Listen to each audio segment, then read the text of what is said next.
Nagsisimula ang araw ni PO2 Mervin Alcaraz sa paggising ng maaga. Alas 5 ng umaga siya bumabangon para mag-ayos at pumasok sa presinto.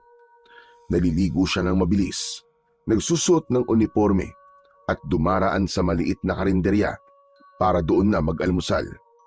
Tapos ay sumasakay siya ng jeep papunta sa istasyon ng pulis kung saan siya nakadistino. Sa trabaho ay madalas na abala si Mervin sa pagre-record ng blatter, pag-iikot sa mga barangay at pakikipag-usap sa mga reklamo ng residente na madalas ay tungkol sa away magkakapitbahay, nakawan ng kung ano-anong bagay o lasing na nanggugulo. Paminsan-minsan, sumasama rin siya sa operasyon ng mga mas nakatataas na opisyal. Tahimik lang siya pero maayos siyang magtrabaho at may respeto siya sa lahat. Pagkatapos ng kanyang duty, ay umuuwi siya sa inuupahang kwarto sa isang lumang apartment building sa May Recto. Kumakain siya ng hapunan sa isang tapsilugan at pagkatapos ay nanonood siya ng balita sa maliit na TV at minsan ay nag-eehersisyo bago matulog. Araw-araw, pareho lang ang routine niya at sanay na siya sa ganoong buhay.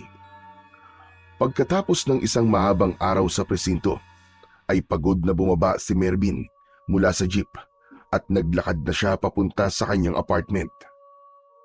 Tumagal ang duty niya dahil sa isang buy-bust operation na nauwi sa habulan sa Skinita. Hindi man siya ang direktang humabol ay siya ang naiwang nag-file ng report at nag-asikaso sa sospek. Masakit na ang batok niya, mabigat ang katawan at ang tanging iniisip niya ay ang kanyang higaan para makapagpahinga at makatulog. Pagpasok ni Mervin sa maliit niyang kwarto ay dumiretso siya sa lababo para maghilamos. Naghubad siya ng uniforme, nagpalit ng puting sando at nahiga sa kama. Kinuha niya ang cellphone mula sa bulsa ng kanyang pantalon at nakita niya ang isang unread message mula kay Oscar. Binuksan niya ang mensahe ni Oscar at pabulong niya itong binasa.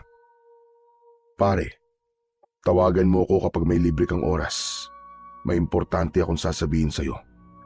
Aba, ano kaya yon? Napakunot ang noo ni Mervin.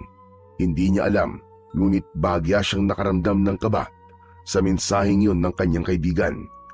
Inilapag niya sandali ang cellphone sa dibdib habang nakatitig sa kisame. Matagal na silang magkaibigan ni Oscar. Sabay silang lumaki sa baryo kung saan dating nakatira ang kanyang pamilya.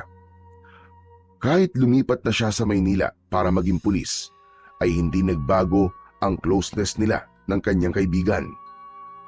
Isa si Oscar sa mga taong alam ang lahat ng kwento niya, pati na ang pagpili niyang mabuhay ng mag-isa dahil ayaw niya nang umasa sa kanyang pamilya na meron na rin kanya-kanyang buhay. Kinuha muli ni Mervin ang cellphone at tinawagan na nga ang kaibigang si Oscar na agad naman itong sinagot. "Hello? Pare? Oh, anong meron at pinapatawag mo ko?" Tanong talaga agad. Kumusta na dyan, pare? Eto as usual, pagod sa trabaho. Ganun talaga eh. Pulis ka eh. Alam mo, dami mong pasakali. Ano ba talaga yung importanteng sasabihin mo? Sige na, sabihin mo na. Bakit, may problema ba? Biglang natahimik si Oscar sa kabilang linya. Dahil doon ay nadagdagan ang kaba ni Mervin. Kilala niya ang kaibigan niya na mapagbiro. Ngunit sa pagkakataon na yon ay tila umiiwas ito na magbitaw ng joke sa kanya. "Oscar, huy, nandiyan ka pa ba? Ano nangyari sa'yo?" May ilang segundong katahimikan sa kabilang linya bago muling nagsalita si Oscar. Mervin, pare. Alam ko nakakabigla itong sasabihin ko. Kaya hindi ko sasabihin na huwag ka mabibigla, pare. Patay na si Laika. Teka, ano? Si Laika, pare. Patay na. Baliw! Hindi na April ngayon para i-April Fools mo ko, no? Sa ayoko ng mga ganyang biro pare, hindi nakakatawa yan. Pare, seryoso. Hindi ako nagbibiro. Patay na talaga si Laika. Kagabi lang. Natagpuan daw siyang walang buhay sa likod ng bahay nila. Natigilan si Mervin at napatitig siya sa kisame. Hindi niya magawang umiyak dahil tila hindi tinatanggap ng utak niya ang balitang sinabi ni Oscar. Nanuyo ang lalamunan niya at nanlamig ang buong katawan niya. Si Laika ay ang nobya ni Mervin ng halos 8 taon. Nakatira ito sa baryo kung saan siya ipinanganak at nagkaisip.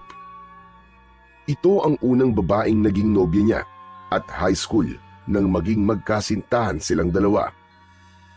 Noon ay sabay silang naglalakad pauwi galing eskwelahan. Isa si Laika sa dahilan kung bakit pinilit ni Mervin na makapagtapos at magpulis para pagdating ng araw ay mabigyan niya ito ng maayos na buhay. Plano sana ni Mervin na umuwi sa baryo nila sa susunod na buwan para mag-propose kay Laika. Yun ang dahilan kung bakit doble kayod siya ng mga nakaraang buwan. Pinaghahandaan na niya talaga ang magiging kasal nila dahil sigurado siya na mag-yes si Laika sa wedding proposal niya. Oscar, bibigyan pa kita ng 10 seconds para bawiin ang sinabi mo sa akin, ha? Sana nga pare. Pwede kong bawiin ang sinabi ko eh. Pero pare, wala na talaga. Patay na talaga si Laika pare. Wala na siya. Pero, ang labo naman eh. Pare, ano nangyari? Paano? Siguro pare, mas maganda kung sa personal ko na lang sabihin sa'yo. Hindi maganda na dito natin to pinag-uusapan sa telepono. Alam ko masakit pare. Pasensya ka na talaga. Kung may magagawa lang sana ako. Pakiramdam ni Mervin ay hindi niya na kaya pa ang ibang sasabihin ni Oscar. Wala na siya sa kanyang sarili. Tinapos niya ang tawag na yon. Napaupo siya sa gilid ng kama at nabitiwan niya ang cellphone. Napahawak siya sa ulo niya at doon siya tuluyang napaiyak.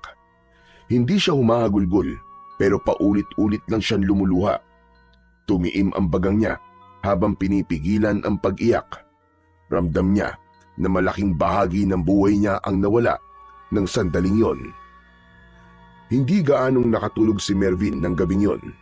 Mabigat na ang talukap ng mga mata niya pero ang utak niya ay patuloy sa pag-iisip ng napakaraming bagay.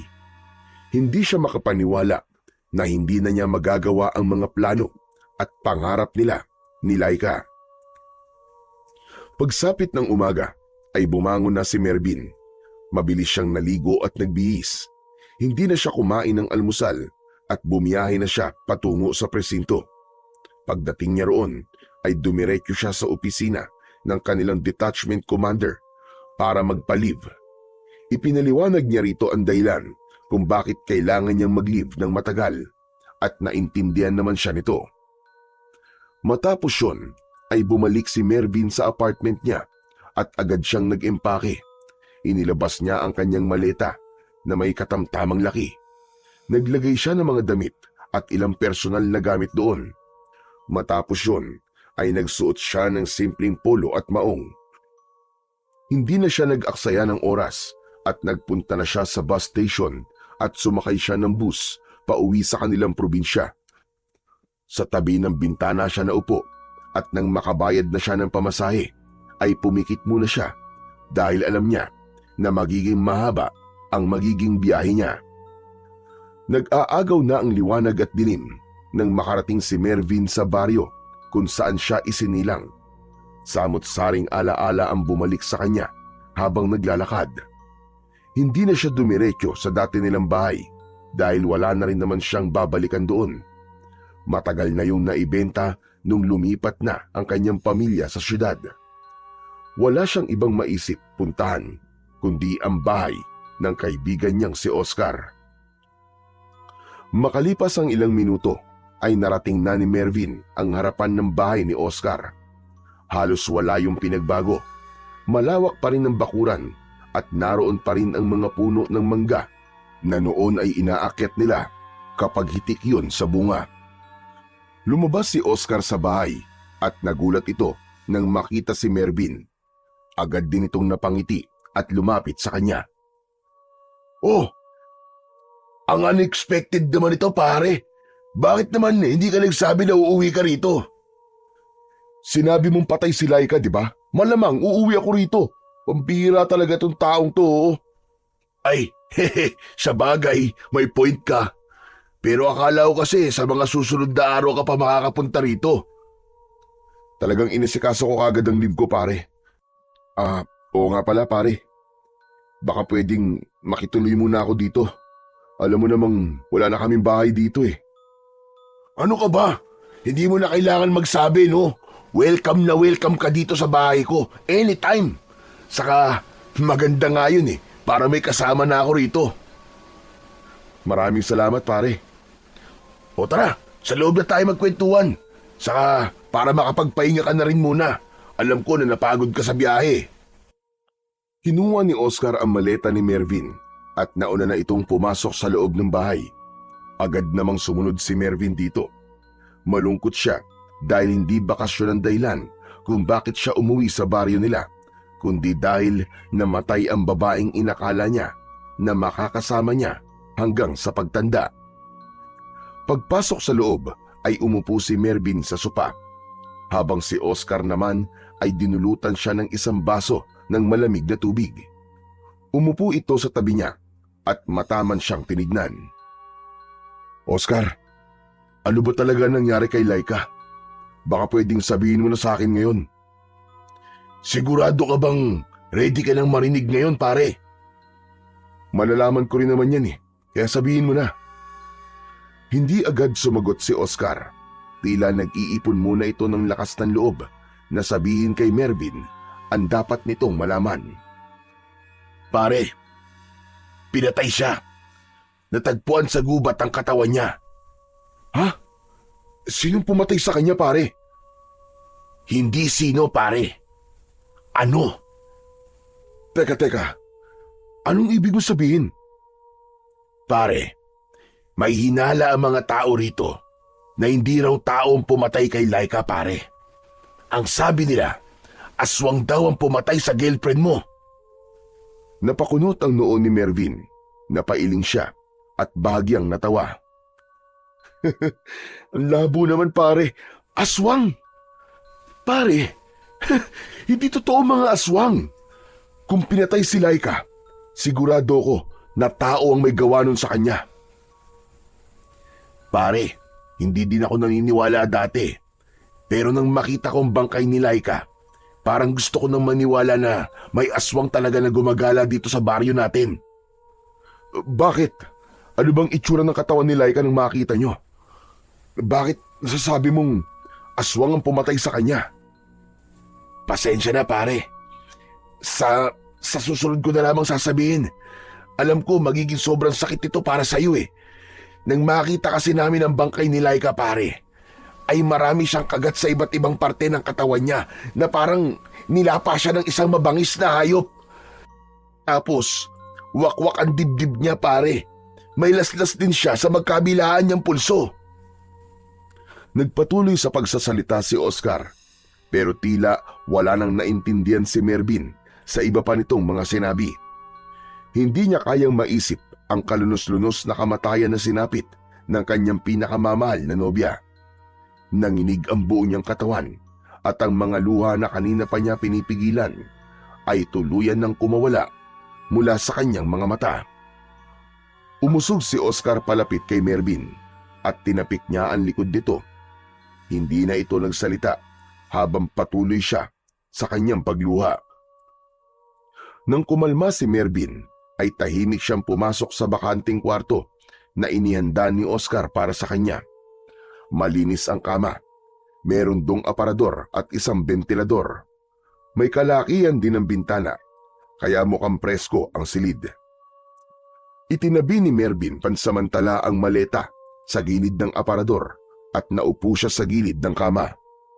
Pumikit siya at nabuo sa kanyang isipan ang maganda at maamong muka ni Laika. Lahat ng masasayang alaala nila ay bumalik sa kanya. Gaya na lang ng madalas nilang pagpunta sa tabing ilog para magpiknik. Ang pagkikwentuhan nila ng kung ano-anong bagay at kung ano-ano pa. Patawarin mo ko, Laika. Patawad. Patawad kung wala ako sa tabi mo para protektahan ka. Mula sa bulsa ng kanyang pantalon ay kinuha niya ang isang maliit na kulay pulang kahon. Binuksan niya yon at tumambad sa kanya ang isang diamond ring na pinaghirapan niyang pag-ipunan ng ilang buwan. Tinitigan niya yon habang unti-unting namumuo ang luha sa kanyang mga mata. Hindi niya na yon maisusuot kay Laika. Hindi niya na rin maririnig ang sagot nitong oo. Napayuko si Mervin habang hawak ang singsing. Pumunit sa katahimikan ng silid ang mahihina niyang ngikbi. Alam niya na mahirap at masakit, pero kailangan niyang tanggapin na hanggang doon na lamang ang kwento nila ni Laika at maaaring sa kabilang buhay na sila muling magkasama. Pagsapit ng 10:00 ng gabi ay lumabas na si Mervin sa kwarto. Mabigat pa rin ang pakiramdam niya at wala siyang ganang kumilos, pero alam niya na hindi pwedeng nasa kwarto lang siya at nagmumukmok. Nakita niya si Oscar na nakaupo sa sopa habang nanonood ng palabas sa maliit na telebisyon. Uy pare, gising ka na pala. Nakapagpahinga ka na ba ng maayos pare? Hindi masyado. Paulit-ulit ako nagigising eh. Nagugutom ka ba? May pagkain sa kusina pare. Kung gusto mo, iinitin ko yung ulam. Wala pa akong ganang kumain pare. Gusto ko lang sanang pumunta sa burol ni Laika. Gusto ko na siyang makita pare. Sa pagkakaalam ko, parang bukas pa yata dadating ang katawan niya sa bahay nila pare. Inaayos pa raw kasi grabe raw talaga yung mga sugat niya eh. Alam mo na, nasabi ko naman sa'yo kung ano nangyari sa kanya, di ba? Naiintindihan ko pare. Pero ang hindi ko maintindihan ay ang sinasabi mong aswang ang pumatay kay Laika. Yun talaga ang hinala namin pare. Pati nga pamilya niya galit na galit. Lalo na yung tatay niyang si Mang Benjo. Hindi ako naniniwala ron, Oscar.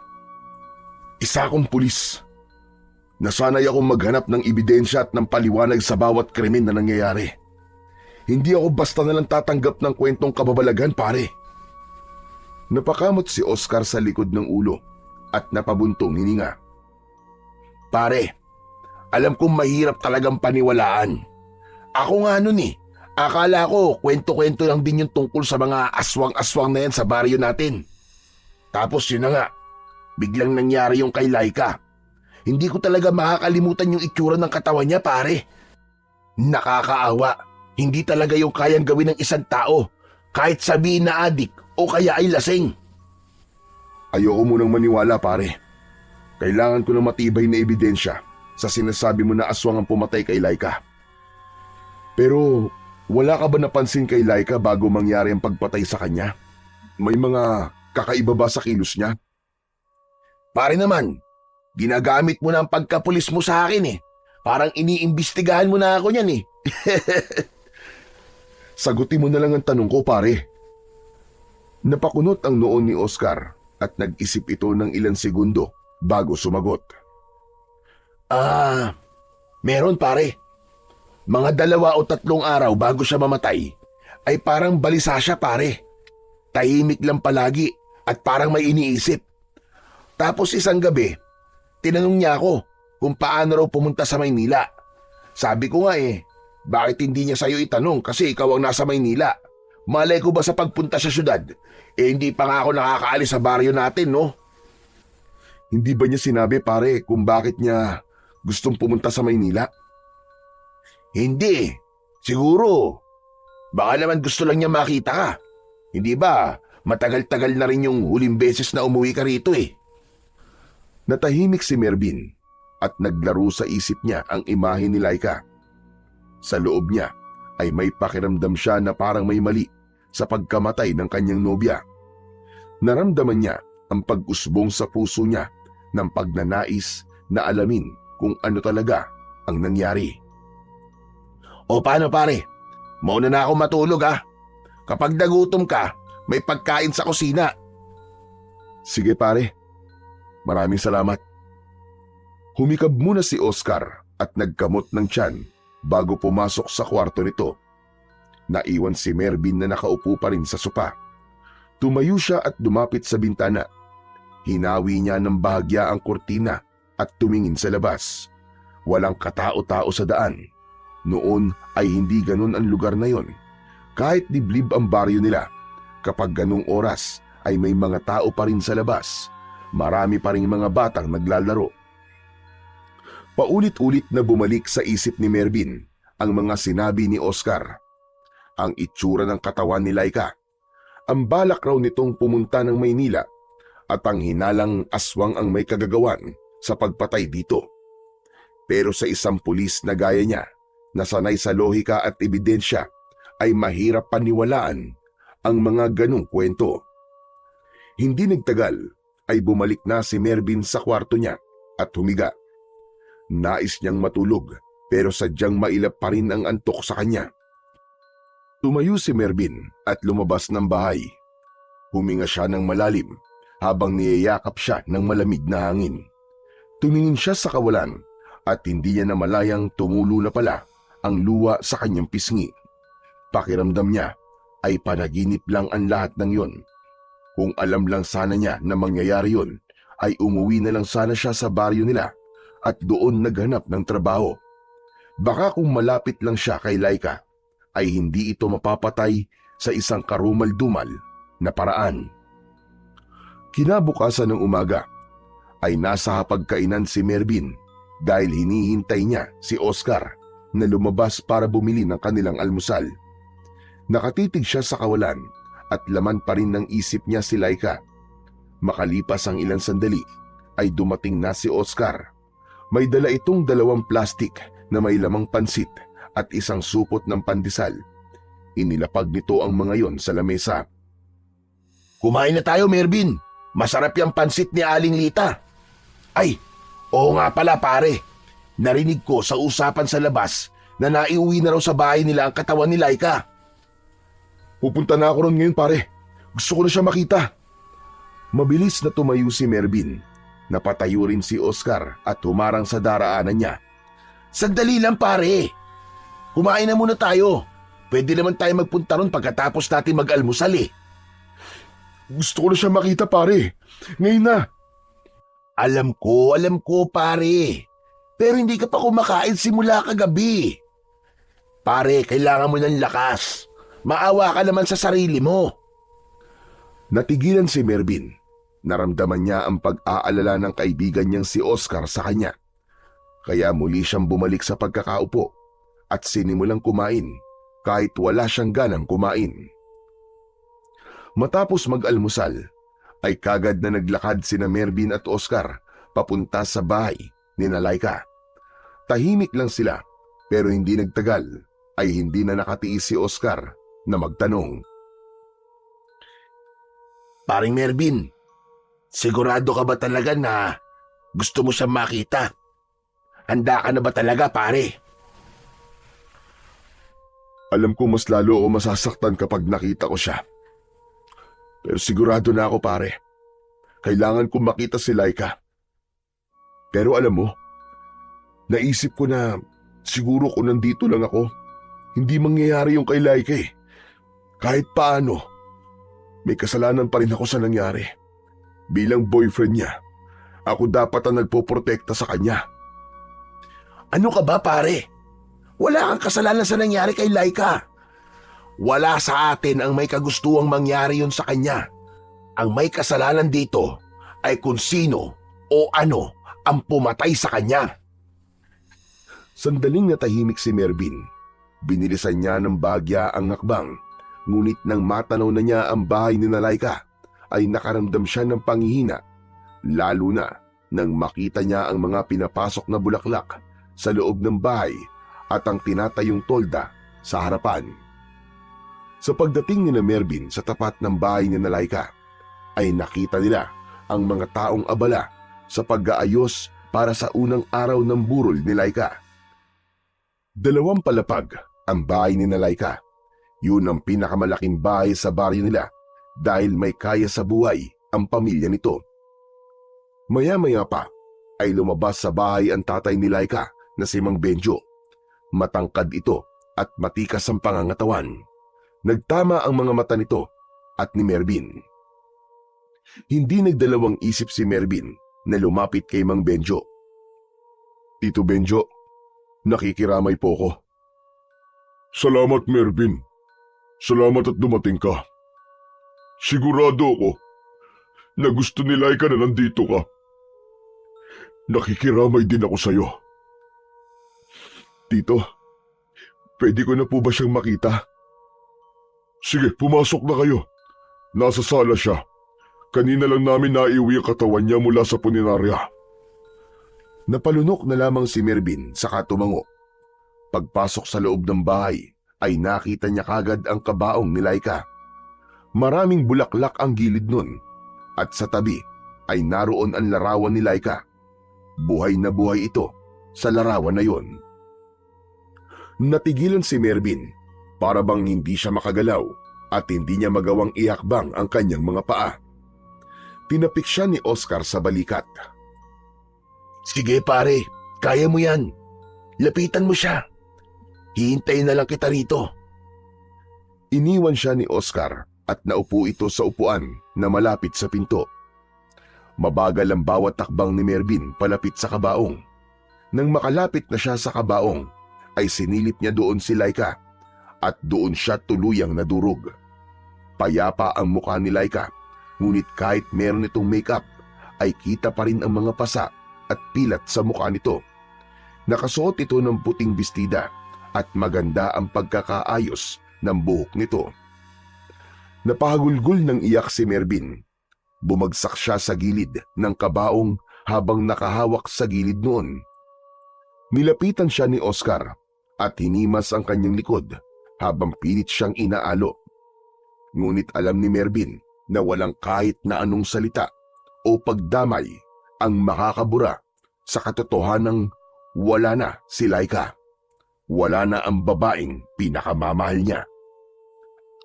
Matagal bago kumalma si Mervin at nang kumalma na siya ay niyaya siya ni Mang Benjo na umupo sa unang hanay ng upuan sa harap ng kabaong ni Laika. Hindi ko pa rin matanggap hanggang ngayon, Mervin. Parang panaginip lang ang lahat. Nag-iisang anak namin si Laika, kaya napakasakit ng pangyayaring ito para sa aming mag-asawa. Napakabata po niyang nawala. Kahit ako, hindi ko pa rin matatanggap na wala na siya. Kaya dapat po talaga managot kung sino ang hayop na gumawa nito sa kanya. Gusto ko pong malaman kung may balita ng mga pulis dito sa kaso. May suspect na po ba sila? Wala pa, Mervin. Patuloy pa rin ang investigasyon. May mga tinanong na sila, pero wala raw nakakita sa pangyayari. Wala raw ebidensya, puro wala. Pero hindi ako naniniwala na tao ang pumatay sa anak ko. Ano pong ibig niyong sabihin, Tito? Aswang. Aswang, Mervin. Hindi tao ang gumawa nun. Aswang ang pumatay kay Laika. Mas mabuti siguro na hintayin na lang po natin ang resulta ng investigasyon ng mga pulis dito. Baka mas makakabuti po yun kaysa mag-isip tayo ng kung ano-ano. Bakit, Mervin? Hindi ka ba naniniwala sa aswang? Hindi agad nakasagot si Mervin sa tanong na yon ni Benjo. Masyadong malalim ang tingin nito sa kanya. Tito, ang totoo po niyan, hindi po eh. Hindi po ako naniniwala sa mga ganon. Kung narito ka lang sa baryo nitong mga nakaraang taon, sigurado kong hindi yan ang isasagot mo. Ilang bata at matatanda na ang bigla na lang nawawala. Ilang mga alagang hayop na rin ang natatagpuan na walang lamang loob tuwing umaga. Mervin, totoo mga aswang at hindi basta-basta kwento lang. Totoo mga aswang at sila ang pumatay sa anak ko. Hindi agad nakaimik si Mervin. Nakatingin lang siya kay Mang Benjo at kahit paano ay naiintindihan niya ang biglang pagsulpot ng galit sa mukha nito. Nag-iisang anak nito si Laika, Kaya talagang napakasakit para rito na mawala ito ng napakaaga. At kung hindi maibibigay ng mga pulis ang hustisya para sa anak ko, ay ako na ang kikilos. Pero tito, hindi po tama na ilagay niyo sa inyong mga kamay ang batas. Walang tama umalis sa isang magulang na nawala ng anak, Mervin. Ako ang bubuo ng grupo para tugisin ng mga halimaw sa baryo natin. Hindi ako titigil hanggat hindi ko na ipaghihiganti ang anak ko. Hindi na muna nagsalita si Mervin. Hinayaan niya munang bumaba ang emosyon ni Benjo. Maya-maya pa ay luminga siya sa paligid at may napansin siya na wala roon na inaasahan niyang makikita niya. Hindi niya nakikita ang nanay ni Laika. Mang Benjo, maiba po ko. Nasaan po si Tita Maricel? Parang simula po nang dumating kami ay hindi ko pa po siya nakikita. Simula nang mamatay si Laika, Mervin, ay hindi na siya lumalabas ng kwarto. Ayaw makipag-usap, ayaw kumain. Wala kaming magawa kundi intindihin siya. Sa gitna ng pag-uusap nila, ay dumaan ang matandang kasambahay ni Namang Benjo. Yun ay walang iba kundi si Manang Doray. Medyo kuba na ito at may hawak na tray ng mga tasa. Nang makita ito ni Benjo, ay tinawag nito ang matanda. Manang Doray, kumuha ka nga ng makakain para kay Mervin. Sige po, sir. Sandali lang po. Mabilis na nawala si Manang Doray at nagtungo ito sa kusina. Ilang minuto lang ay bumalik ito na may dalang plato na may biko at may latik sa ibabaw. May kasama yung mainit na tsokolate. Ibinigay nito yon kay Mervin at kahit busog pa siya ay tinanggap pa rin niya yon bilang respeto at paggalang. Habang inaabot ni Manang Doray ang pagkain, ay napatingin si Mervin sa mukha ng matanda. Napansin niya ang kakaibang tingin nito sa kanya na para bang may nais itong sabihin sa kanya pero hindi nito magawa. Nagtagal ng ilang segundo ang tinginan nila bago umiwas ng tingin si Manang Doray at muling umalis patungo sa kusina. Hindi alam ni Mervin pero may kakaiba siyang naramdaman sa tingin na yon ng matandang kasambahay. Ganun pa man, iniisip na lang niya na malungkot din ito gaya nilang lahat dahil mula pagkabata ay ito na ang nag-alaga kay Laika hanggang sa magdalaga ito. Sa 3 gabi ng lamay ni Laika ay palaging naroon si Mervin. Tumutulong na rin siya sa pag-aasikaso ng mga nakikipaglamay. Tumulong siya kay Manang Doray sa pagluluto ng pagkain at pagsisilbi ng kape at biskwit sa mga tao. Tuwing madaling araw naman, kung kailan wala nang masyadong tao, ay nasa tabi lang siya ng kabaong ni Laika para bantayan ito. Hanggang sa dumating na ang araw ng libing ni Laika at doon ay ibinuhos lahat ni Mervin ang luha at hagulgol niya. Wala na siyang pakialam kahit pa maraming tao dahil ang gusto niya ay mailabas ang labis na lungkot niya sa pagkawala ng babaeng kanyang minamahal. Habang tinatabunan ng lupa ang kabaong ni Laika, ay piping nangako dito si Mervin na hindi siya aalis ng baryo nila nang hindi nabibigyan ng hustisya ang pagkamatay nito. Pagkatapos ng libing ni Laika, ay sabay na umuwi sina Mervin at Oscar. Wala silang imikan habang naglalakad. Namumugto ng gusto ang mga mata ni Mervin dahil sa labis na pag-iyak kanina sa sementeryo. Pagkarating sa bahay, ay binuksan ni Oscar ang pinto at pumasok na silang dalawa. Sabay silang naupo sa sopa habang ramdam nila ang pagod. Maya-maya ay tumingin si Oscar kay Mervin at seryosong nagsalita. Hindi naman sa pinapaalis na kita, pare, ha? Pero tanong lang, babalik ka na ba niyan sa Maynila ngayong nailibing na si Laika? Hindi ba yun naman talaga ang ipinunta mo rito? Hindi ko kayang umalis dito nang hindi ko nasisiguro na makukuha ni Laika ang hustisya, pare. Magsasagawa ako ng sarili kong investigasyon kung kinakailangan. Hindi ako titigil hanggat hindi ko nalalaman kung sino ang pumatay kay Laika. At dapat ay magbayad siya. Pero pare, paano ang trabaho mo sa Maynila? 2 linggo ko nakalib pare. Kung kinakailangan ko mag-extend pa, ay gagawin ko yun para kay Laika. Grabe pare, ang tindi talaga ng pagmamahal mo sa kanya. Sigurado ko na kahit nasa langit na si Laika ngayon, ay kilig na kilig pa rin siya sa'yo. Hindi lang ang pagmamahal ko kay Laika ang dahilan kung bakit ko to ginagawa. Dahil hanggang ngayon, malaya pa rin ang pumatay sa kanya. At habang hindi pa siya nauhuli, may posibilidad na meron pang sumunod. Baka may iba pa siyang biktimahin. Magsasalita pa sana si Oscar, pero hindi na nito nagawa nang may narinig silang sumisigaw na matandang lalaki mula sa labas. Mag-ingat kayo sa mga aswang! Nasa baryo pa rin natin sila! Dadami pa mamamatay kung hindi tayo kikilos! Huwag na kayong lalabas kapag madilim na! Makinig kayo sa akin! Totoo mga aswang! Totoo sila! Napatingin si Mervin kay Oscar habang nakakunot ang noo. Matapos ang ilang segundo ay tumayo si Mervin at lumapit sa bintana. Hinawi niya ang kortina at dumungaw. Nakita niya sa kalsada ang isang matandang lalaking balbasarado. Magulo ang buhok at putikan ang mga paa. Punit ang damit nito at maging yon ay puno rin ng natutuyong putik. Paulit-ulit itong sumisigaw habang naglalakad tangan ng isang may kahabaang patalim na noon lang niya nakita. Oscar, sino ba yung matandang yun? Yun. Si Mang David. Sa kabilang baryo siya nakatira. Pero dito na lumipat. Sabi nila, pinatay daw ng aswang ang buong pamilya niya. Mula noon, parang nawala na sa sarili. Nakakaawa naman pare. Kahit siguro ko kapag nawala ang buong pamilya ko ganyan din ang mangyayari sa akin.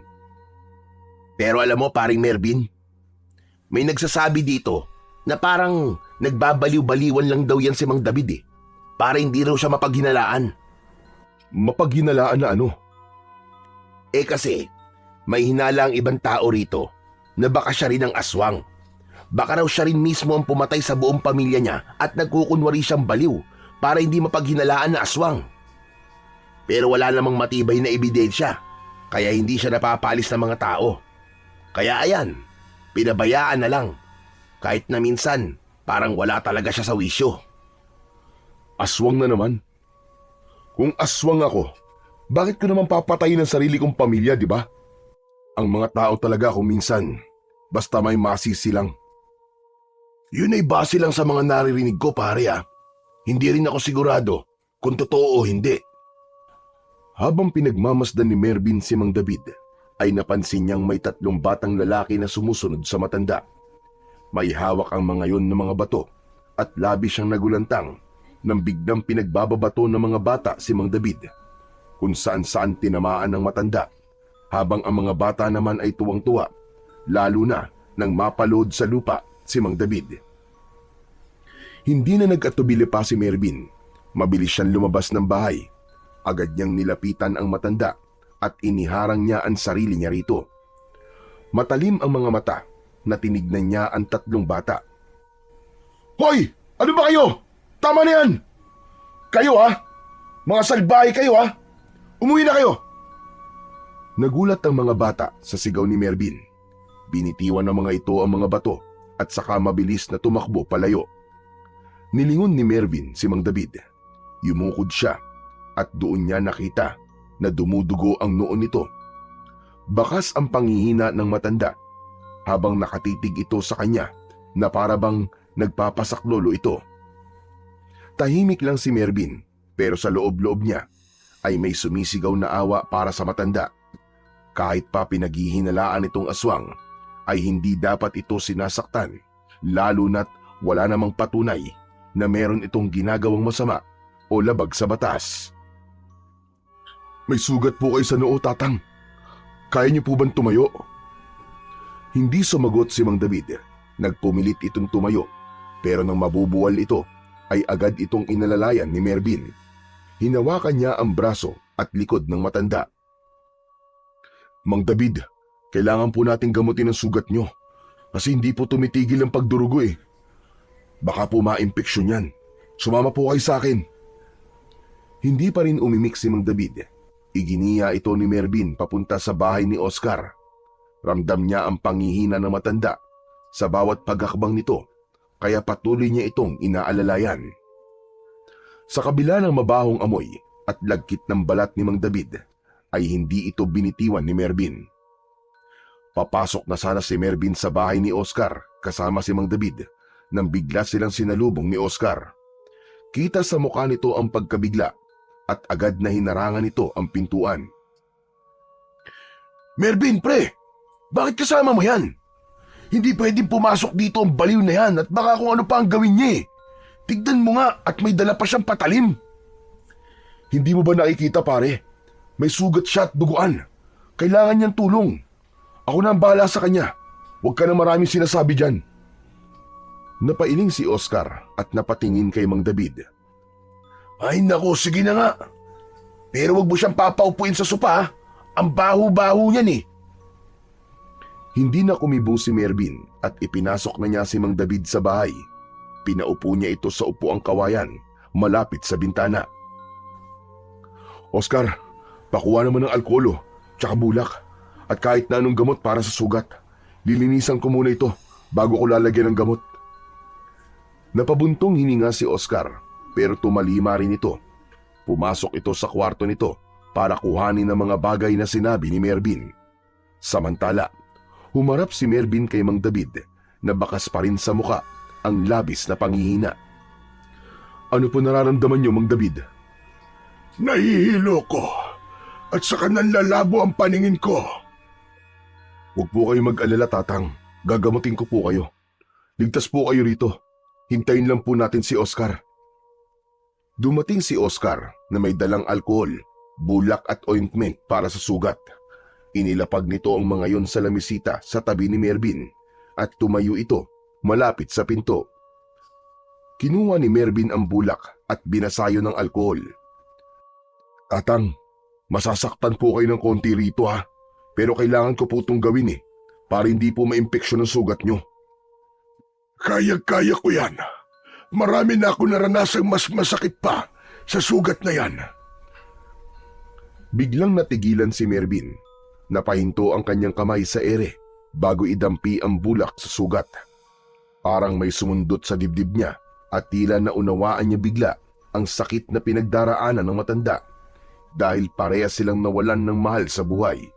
Sa mga mata ni Mang David, nakita niya ang labis na kalungkutan.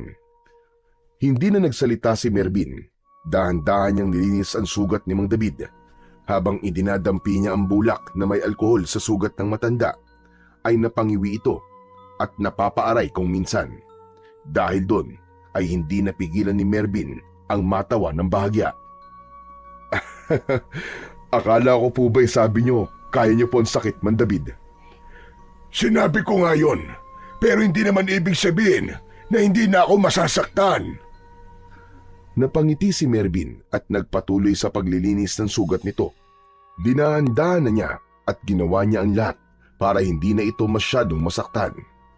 Matapos ang ilang sandali ay kinuha niya ang ointment at marahang pinahiran ang sugat. Tumayo na siya at tinapik niya sa balikat si Mang David. Ayos na po yan, Mang David. Basta po wag na po kasi kayo masyadong maglalabas ng bahay niyo para hindi na rin po kayo pagkatuwaan ng mga bata. Tumango lamang si Mang David habang nakasandal pa rin sa upuan.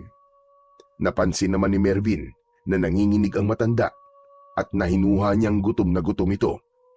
Nagtungo siya sa kusina at napansin niya ang 2 piraso ng turon na nakapatong sa maliit na platito sa mesa. Kinuha niya yon at nang balikan niya si Mang David ay inabot niya ito roon. Mukhang gutom na gutom po kayo, Tatang. Kainin niyo po muna ito bago po kayo umalis. Hoy! Merienda ko yan mamaya eh. Bakit mo naman ipapakain yan, pare? Kahit 10 turon, bibilang kita, Oscar. Gutom na yung tao. Pambihira ka naman Hayaan mo na. Walang nagawa si Oscar nang simulan ng kainin ni Mang David ang turon. Ikinuha niya rin ito ng 1 baso ng tubig para meron itong panulak. Tahimik lamang na pinapanood ni Mervin si Mang David habang kumakain. Hindi niya maisip na dahil sa may problema ito sa pag-iisip ay nakakaranas ito ng ganung uri ng pananakit. Makalipas ang ilang minuto ay naubos na ni Mang David ang turon. Inabot dito ni Mervin ang 1,500 piso na hindi naman ito tinanggihan. Mang David, ibili niyo po yan ng pagkain niyo mamaya ha. Sa tagal ko na rito sa baryo, ngayon lang may nagpakita sa akin ng kabutihan. At sa isang dayo pa talaga. Hindi po ako dayo dito, Mang David. Dito po ako'y pinanganak. Sa Maynila lang po ako nagtatrabaho, kaya matagal po ako nawala dito. Aba, teka. Anong sinasabi mong ngayon ka lang nakaranas ng kabutihan, Mang David? Minsan inaabutan din naman kita ng pera. Nakalimutan mo na ba yon? Barya lang ang binibigay mo, Oscar. Hindi kagaya nito, 500 piso. Napakamot sa batok si Oscar at talagang napahiya. Habang natatawa na lang si Mervin, maya-maya ay matamang tumingin si Mang David kay Mervin. Ano nga palang pangalan mo? Mervin po. Maraming salamat, Mervin. Likas ang kabutihan sa iyong puso. Aalis na ako. Sigurado po ba kayo na kaya niyo na po maglakad? Gusto niyo po bang iatid ko po kayo sa bahay niyo? Hindi na kailangan. Nakapagpahinga naman na ako kahit papano. Maraming salamat ulit sa iyo, Mervin. Tahimik lang na tumango si Mervin. Tumayo na si Mang David at naglakad palabas ng bahay. Nang makalayo na ito, ay agad na sumingot si Oscar na para bang meron itong inaamoy na kung ano. Huy, ano ba nangyayari sa'yo? Para ka diyang pusang naghahanap ng tinik ah. Ang baho talaga ng bahay, tol. Kailangan natin maglinis. Amoy galing sa kanilang iniwang amoy ni Mang David eh. Grabe ka naman sa tao, pre. Ang baho ng bahay ay kayang linisin. Pero yung tulong at kabutihan na pinakita natin sa kanya, sigurado kong habang buhay niya yung maaalala. Aba, dapat yata ipagpatayo ka na ng rebulto dito sa baryo, Mervin ah. Ikaw ang patron ng mga pulubi at amoy impyerno. Natawa si Mervin at umiling. Matapos yun, ay tinulungan na lang niya si Oscar na maglinis ng bahay nito para huminto na ito sa pagrereklamo ng amoy ng bahay dahil kay Mang David. Habang nagpupuna si Mervin ng mesa sa sala, ay napatingin siya sa upuang kawayan kung saan kanina umupo si Mang David. May kung anong makinang sa ilalim nun na agad na umagaw ng pansin niya. Yumuko at sumilip siya sa ilalim ng upuan. Kinuha niya ang bagay na naroon at napagtanto niya na yun ay may kahabaang patalim na dala ni Mang David. Kakaiba ang itsura ng naturang patalim. Nasa tansya ni Mervin ay 2 dangkal niya ang haba. Ang talim nun ay parang kahugis ng kidlat na medyo pabaliko. Mapusyaw na puti ang kulay nun na parang maihahalin tulad sa marmol. Ang hawakan naman nun na gawa sa matibay na uri ng kahoy ay may mga nakaukit na simbolo na hindi niya mawarian kung ano. Tumindig si Mervin at lumapit kay Oscar na noon ay abala sa pagwawalis. Oscar, sandali. Tignan mo to. Oh, di ba kay Mang David yan? Bakit mo ninakaw sa kanya? Sira ulo. Sa tingin mo ba mukha ako magdanakaw? Naiwan niya to dun sa ilalim ng bangko. Kanina ko lang napansin. Palagi niyang dala yan kahit saan siya pumunta eh. Pero hindi naman niya yung ginagamit.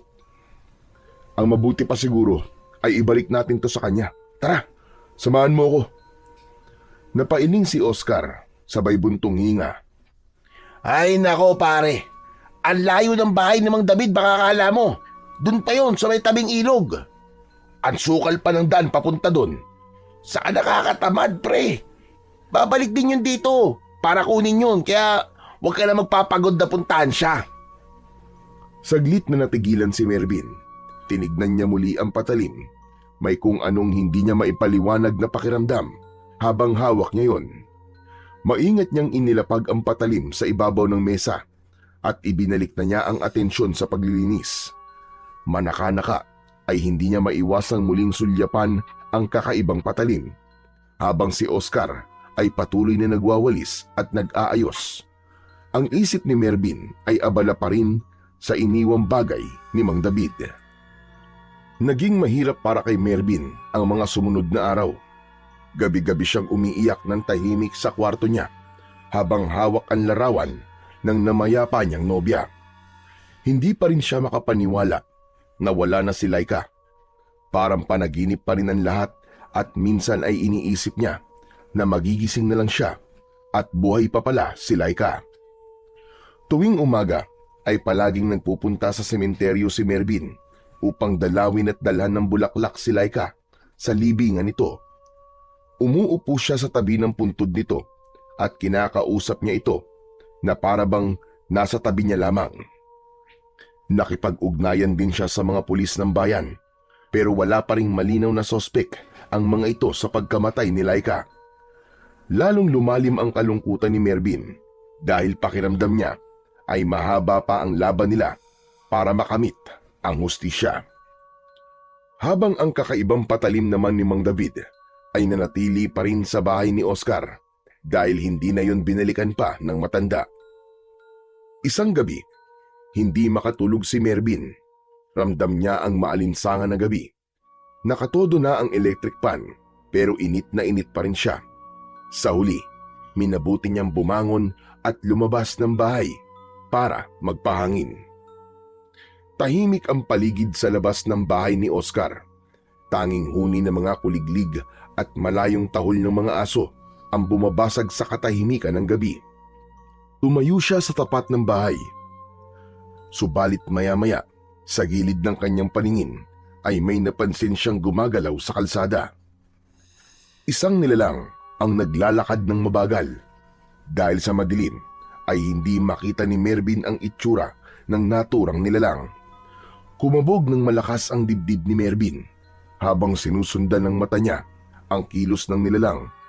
Nang mapalingon nito sa direksyon niya ay nanlamig ang buo niyang katawan nang makita niya ang mapupula nitong mga mata na tila nagliliwanag sa gitna ng dilim. Biglang tumakbo ang nilalang patungo kay Mervin. Habang palapit ito ay doon niya nakita ang nakakatakot nitong anyo. Malahalimaw ang itsura nun at meron itong matutulis na mga ngipin at kuko. Hindi na nag-aksaya ng panahon si Mervin. Agad siyang pumasok sa loob ng bahay pero bago pa man niya ito maisarado ng tuluyan ay naramdaman niyang merong pumipilit na buksan yun mula sa labas. Pinigilan niya na mabuksan ang pinto. Oscar! Oscar, gising! May tao sa labas! Adik yata, bilisan mo! Hindi nagtagal ay lumabas si Oscar sa kwarto nito. Ano? Ano ba nangyayari? May adik sa labas, tol! Kumuha ka ng kahit na anong pwedeng armas, bilisan mo! Sandali lang, anong kukunin ko? Itak, kutsilyo, kahit ano! Pamalo, basta kahit na ano! Nataranta si Oscar. Nagmamadali itong naghalungkat sa mga kabinet at ilalim ng lamesa. Sa itsura ni Oscar ay napagtanto ni Mervin na tila nawala ito sa sarili dahil sa shock kaya hindi ito nakapag-isip ng maayos. Patuloy pa rin ang pagyugyug sa pinto. Nanginginig si Mervin habang maigpit na nakadiin ang balikat niya sa pinto upang hindi yun mabuksan ng nilalang na nasa labas. Sa gitna ng tensyon sa loob ng bahay at habang pinipilit ni Oscar na makahanap ng kahit na anong maaaring gamiting sandata, ay napatingin si Mervin sa mesa sa sala. Nakapatong doon ang kakaibang patalim na naiwan ni Mang David nung nakaraang araw. Oscar! Oscar, dito! Dali, yung patalim ni Mang David! Nasa lamesa! Iabot mo sa akin! Ay, oo nga pala! Sandali lang! Mabilis na kinuha ni Oscar ang patalim, sabay abot kay Mervin. Nang mahawakan ni Mervin ang sandata, ay parang may malamig na enerhiyang dumaloy mula sa hawakan nito, papunta sa kanyang mga ugat. Nanindig ang balahibo niya, at parang may nagising na kung ano sa loob ng kanyang katawan. Umalis na si Mervin sa pinto, at tuluyan niyang binuksan yun. Buong lakas niyang sinipa ang tiyan ng nilalang at tumilapon ito sa lupa. Lumabas si Mervin, tangan ang kakaibang patalim. Bago siya naging pulis, ay nagsanay siya ng tanto jutsu. Isa yung uri ng Japanese martial arts na nakatuon sa paggamit ng patalim. Doon, hindi lang siya basta tinuruan na gumamit ng patalim bilang armas, kundi tinuruan din siyang magbasa ng galaw ng kalaban at umatake gamit ang mabilis, tiyak at nakamamatay na galaw. Sumugod ang nilalang na parang hayok sa dugo.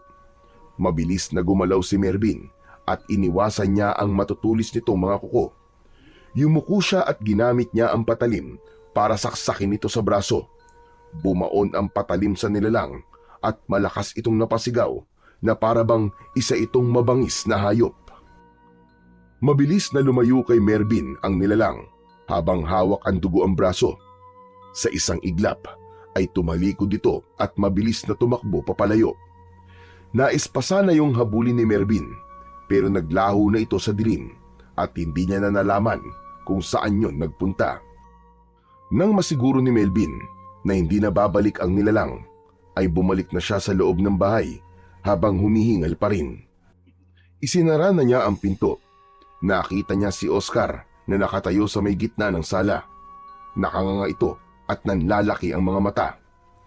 Tila hindi ito makapaniwala sa nasaksiyan nitong pakikipaglaban niya sa nilalang na hindi niya alam kung ano o kung sino. Sarado mo nga yung bibig mo. Baka pasukan pa ng langaw yan eh. Napakurap si Oscar para itong nagising mula sa mahimbing na pagkakatulog. Pare, hanip ka! Ang galing mo! Saan ka natuto makipaglaban gamit ang patalim? Akala ko baril lang ang alam mo eh. Sa alam ka talaga pare. Alam mo kasi Oscar, bago ako naging pulis, nag-aral muna ako ng Tanto Jutsu. Ano? Tanto Jutsu? Ano yun?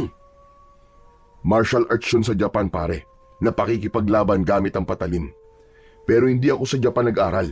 Sa Maynila lang din. Grabe! Ang galing ng mga galaw mo kanina pre. Pero alam mo ba kung anong nilalang ang nakalaban mo kanina? Pare, hindi ako maaaring magkamali. Aswang ang nilalang na yun. Aswang? Oo pare, maniwala ka. Kahit ako, hindi rin makapaniwala eh. Pero nakita mo naman ang itsura niya, di ba? Nakakatakot. Hindi yun adik, kundi isang aswang. Napabuntong hininga si Mervin at muling tumingin sa patalim na hawak niya. Sa pagkakataon na yon ay unti-unti nang nagbago ang kanyang paniniwala. Tama ka paring Oscar. Mukhang naniniwala na nga ako na totoong mga aswang. Pero alam mo Oscar, kakaiba talaga tong patalim ni Mang David. Parang may enerhiya na dumaloy sa katawan ko. Parang pinalakas ako nito pare, habang hawak ko. Sa tingin ko naman walang kinalaman ng patalim na yan sa ipinakita mo kanina. Sadyang magaling ka lang talaga, kaya naitaboy mo yung aswang na yon. Napangiti si Mervin sa sinabi ng kanyang kaibigan. Sa kabila naman ng nangyari kanina, ay napagtanto niya na kaya naman pala niyang makipaglaban sa aswang. At sigurado siya na kung sakaling babalikan siya nun, ay kayang-kaya niya ulit yung itaboy o kaya ay patayin. Kinabukasan, matapos mag-almusal nina Mervin at Oscar, ay nasa isip pa rin ni Mervin ang nangyari kagabi. Bukod doon, ay iniisip niya rin ang kakaibang lakas na bumalot sa kanya nang hawakan niya ang kakaibang patalim ni Mang David. Tumayo siya mula sa kinauupuan at kinuha niya ang patalim. Nilapitan niya si Oscar na nakatayo sa may pintuan. Pare, ang mabuti pa pumunta na tayo ngayon sa bahay ni Mang David. Ibabalik ko na tong patalim niya. Tinignan siya ni Oscar mula sa tasa ng kape na hawak, saka tumiklop ng labi at bumuntong hininga. Tinatamad ako Hindi ba sinabi ko na sa'yo na malayo nga ang bahay ni Mang David? Saglit lang naman tayo dun Hindi na rin siya nakabalik dito. Aba, ilang araw nang nandito yung gamit niya Saka baka hindi niya alam na dito niya naiwala yun. Kaya hindi siya bumalik. Ay nako, sige na nga. Sandali lang at magpapalit lang ako ng damit. Huwag ka na magpalit ng damit. Kay Mang David lang naman tayo pupunta Oo na. Kulit talaga nito, kundi lang kita kumpare. Lumabas na ang dalawa sa bahay at matapos makandado ni Oscar ang pinto, ay magkasama na silang naglakad patungo sa bahay ni Mang David. Matapos ang halos kalahating oras, ay nakarating na sina Mervin at Oscar sa tabi ng ilog kung saan matatagpuan ang bahay ni Mang David. Isang payak na kubo ang tirahan ni Mang David. May ilang bahagi ng dingding na butas at tinakpan lang ng sako. Lumapit si Mervin sa harap ng bahay. "Tao po! Tao po! Mang David? Nandiyan ka ba sa loob? Tao po!" Hindi nagtagal ay bumukas ang pinto at lumabas si Mang David. Wala sa mukha nito ang gulat nang makita sila na parabang inasahan na nito na pupunta sila roon. Alam kong pupunta ka dito para dalhin ang aking patalim, Mervin. Aba, kung alam niyo naman palang nasa amin ang patalim niyo, sana kayo na lang kumuha sa bahay. Pambihira naman kayo, Mang David, oh. Ang layo-layo kaya ng bahay niyo. Tama na, Oscar. Nandito na tayo eh. Tumahimik ka nga muna. Muling humarap si Mervin kay Mang David. Humakbang siya para mas maging malapit siya rito. Naiwan niyo po to sa bahay ni Oscar, Mang David. Hindi niyo po siguro napansin na naiwan niyo to kasi parang wala po kayo sa sarili niyo nung umalis kayo noon. Hindi ko naiwan yan, hindi ko alam. Sinadya kong iwanan yan doon. Napakanot noo si Mervin. Ha? Sinadya niyo pong iwan? Pero Mang David, bakit niyo po ginawa yun? Dahil naramdaman kong ikaw ang karapat-dapat na maging susunod na magmay-ari ng patalim na yan. Mabuti ang puso mo, Mervin, at may likas kang tapang at lakas na hindi meron ang lahat. Yan ang mga katangian mo para magdesisyon ako na ipamana na sa'yo ang aking armas. Teka, sandali lang po, Mang David. Naguguluhan po ako sa mga sinasabi niyo eh. Bakit niyo po ipapamana sa akin ang patalim na to? Oo nga naman, Mang David. Saka, kung pangamanahan niyo ang kaibigan ko, baka pwedeng kayamanan na lang. Tumahimik ka nga muna, Oscar. Ang daldal mo talaga. Mang David, ano ba talaga ang patalim na to? Tsaka, bakit po nung hawakan ko to kagabi, ay para bang may dumaloy na kakaibang lakas sa katawan ko? Nakita ko laban mo kagabi sa aswang. Mahusay ka, Mervin. Kaya napatunayan kong tama talaga ang desisyon ko na sa'yo ipagkatiwala ang patalim na yan. Ay, dako! Ang dami niyo pang pasakalye, Mang David eh. Pwede bang diretsuin niyo na kami?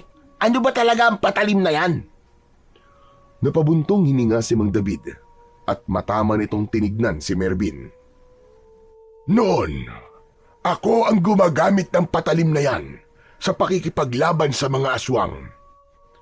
Sa dami ng napatay kong aswang, ay gumanti sila sa akin. Isang gabi, habang wala ako sa bahay, ay pinasok nila ang tahanan ko at pinatay nila ang buong pamilya ko. Simula noon, parang may nabasag sa akin. Nawawala ako sa akin sarili. Minsan matino ako, minsan naman ay hindi. At doon ko naisip na hindi ko na kayang gamitin ang patalim na yan na gawa sa pangil ng kidlat. Hindi na ako karapat-dapat para riyan. Kaya naisip ko na ipagkakatiwala ko na ito sa ibang tao. At yun ay walang iba, kundi ikaw, Mervin. Ibig sabihin po gawa po ito sa pangil ng kidlat. Pero wala naman pong pangil ang kidlat ha. Hindi literal. Ayon sa tatay ko, may isang bakal na tinamaan ng kidlat sa gitna ng malakas na bagyo. Kumuha siya ng bahagi ng metal na yon at pinanday niya para maging hugis na parang pangil ng kidlat. Ang hawakan naman yan ay may mutya sa loob at kung sino may hawak ng armas na yan, basta siya ay karapat-dapat ay magtataglay ng kakaiban lakas at bilis. Mabisay ang panlaban sa mga aswang at gusto kong ikaw na ang gumamit niyan, Mervin. Hindi po ako pumunta rito para makipaglaban sa mga aswang. Ang gusto ko lang po ay mabigyan ng hustisya ang pagkamatay ng nobya ko. Hindi ba't ang nobya mo ay si Laika, na anak ni Benjo at Maricel? Aswang ang pumatay sa kanya. Nakita ko ang katawan niya nang matagpuan ito ng mga tao. At sigurado ko na aswang nga ang may gawa nun sa kanya. Kung mapupuksa mo ang mga aswang dito sa baryo natin, ay may paghiganti mo na rin ang iyong nobya. Tumigil ang mundo ni Mervin ng sandali. Hindi siya nakasagot dahil muling bumangon sa puso niya ang matindi niyang pagnanais na mabigyan ng hustisya ang pagkamatay ng kanyang nobya. Kung ganun po'y pumapayag po ako, Mang David. Gagamitin ko po ang patalim na ito para labanan ng mga aswang dito sa baryo. Maraming salamat at tuluyan mo nang tinanggap ang kapalaran mo. Wala na akong ibang hiling kundi ang magtagumpay ka, Mervin. Talunin mo ang kadilimang bumabalot sa lugar na ito. Gamitin mo ang patalim na yan na gawa sa pangil ng kidlat. Muling tinignan ni Mervin ang hawak niyang patalim. Pakiramdam niya ng sandaling yon ay parte na yon ng kanyang katawan at iisa na sila.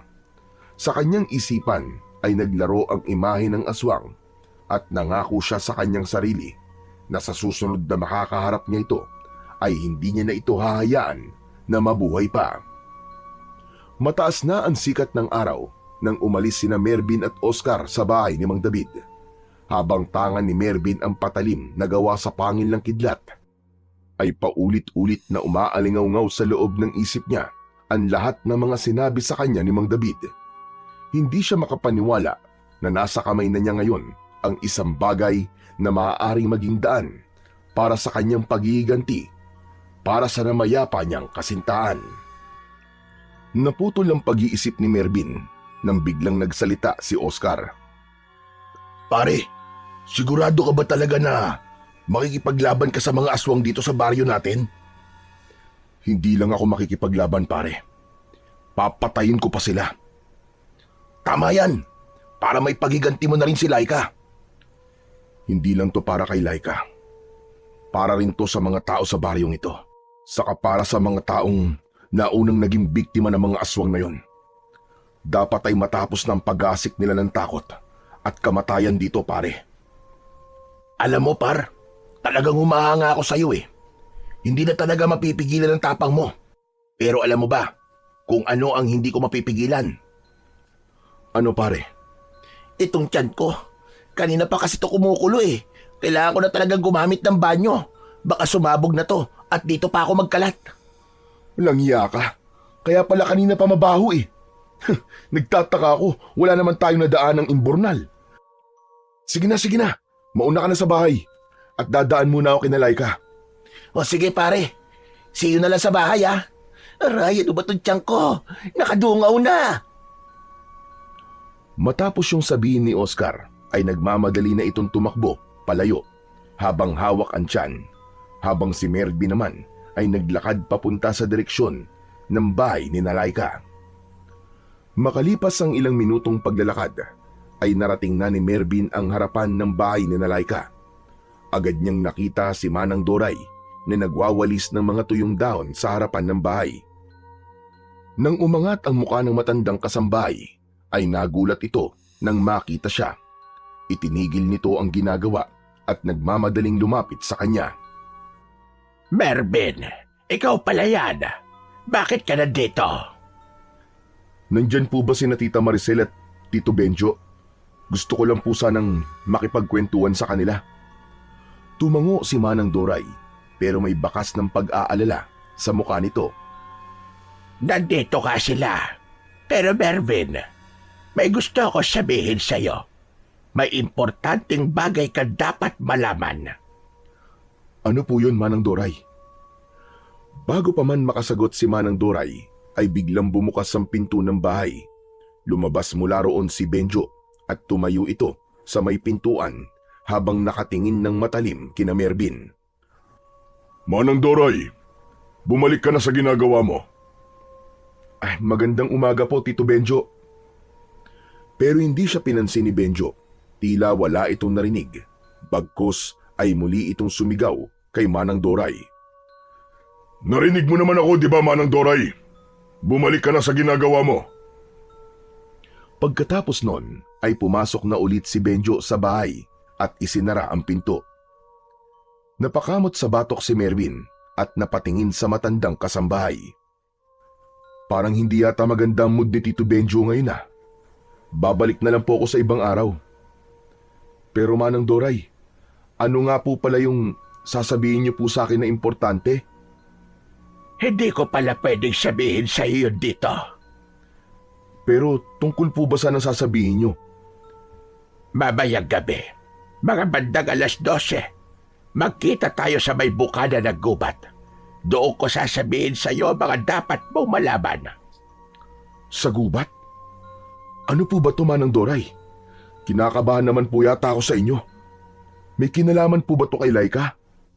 Umalis ka na muna. Sige na, mamayang gabi na lang. Sasabihin ko sa iyo ang lahat-lahat. Hindi na nakasagot pa si Mervin dahil lumayo na ng tuluyan si Manang Doray sa kanya at bumalik na ito sa pagwawalis. Naglakad na rin siya palayo sa bahay ni Laika. Naalala niya na nung unang araw ng burol ni Laika ay naramdaman niya na parang may gusto nang sabihin sa kanya si Manang Doray. Napuno ng kuryosidad si Mervin at naisip niya na masasagot lamang ang kanyang mga tanong at pagtataka kung makikipagkita siya mamayang gabi kay Manang Doray. Pagdating ni Mervin sa bahay ni Oscar, ay agad siyang naupo sa sofa na nasa salas. Napailing siya habang nakatitig sa sahig. Paulit-ulit niyang binalikan sa isipan niya ang sinabi ni Manang Doray sa kanya kanina. Hindi siya mapalagay dahil ramdam niya na importante talaga ang sasabihin nito sa kanya. Nagsimulang mabuo sa isip niya ang samot-saring posibilidad. Gaya na lang ng baka nalalaman nito ang tungkol sa pagkamatay ni Laika. Bumukas ang pinto ng banyo at mula roon ay lumabas si Oscar habang hinihimas ang tiyan. Sa wakas! Success! Oh pare, andito ka na pala. Ang bilis mo naman yatang nakabalik. Akala ko ba pupunta ka sa bahay ni Laika? Oo nga pare, kaso parang hindi maganda ang mood ng tatay ni Laika. Kaya umalis na lang ako. Sa ibang araw na lang ulit ako babalik doon para mangamusta. Umupo si Oscar sa kabilang dulo ng sopa. Ganun ba? Sayang naman. Malungkot lang yun kasi wala na ang anak niya. Yan nga rin ang naisip ko eh. Pero nakausap ko si Manang Doray at may sinabi siya sa akin.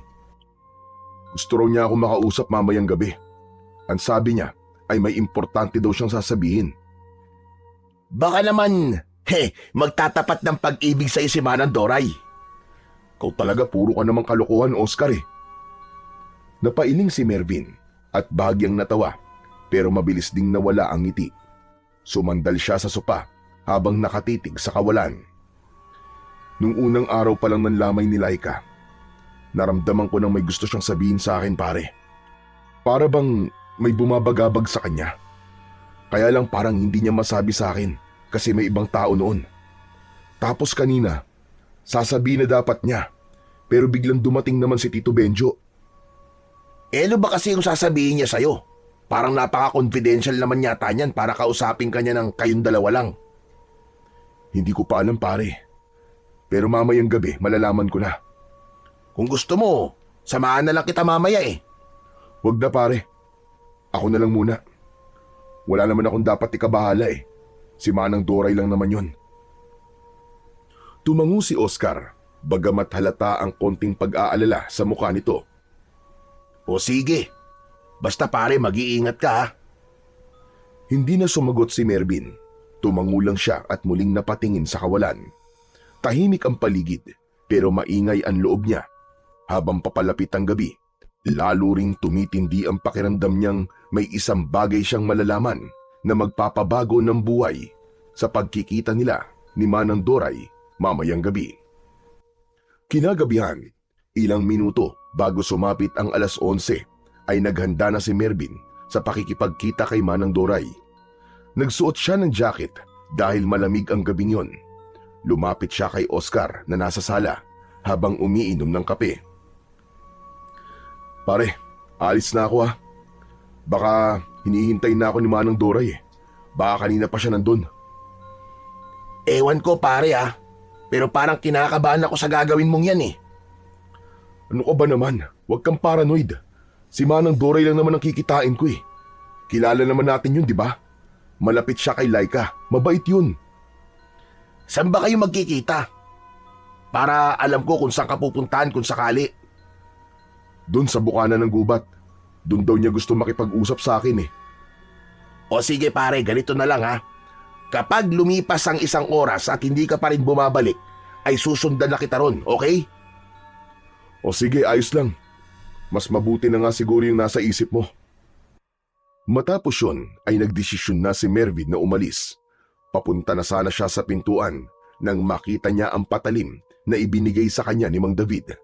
Nakapatong yun sa mesa na nasa gitna ng sala. Sandali niya yung tinignan. Oh, akala ko ba aalis ka na? May nakalimutan ka pa ba? Mas maganda sigurong daling ko ang patalim ni Mang David. Tama ka dyan pare, dalhin mo nga yan para may proteksyon ka. Walang pagdadalawang isip na kinuha ni Mervin ang patalim na gawa sa pangil ng kidlat. Muli siyang nagpaalam kay Oscar at sa pagkakataon na yon ay tuluyan na siyang lumabas ng bahay ni Oscar.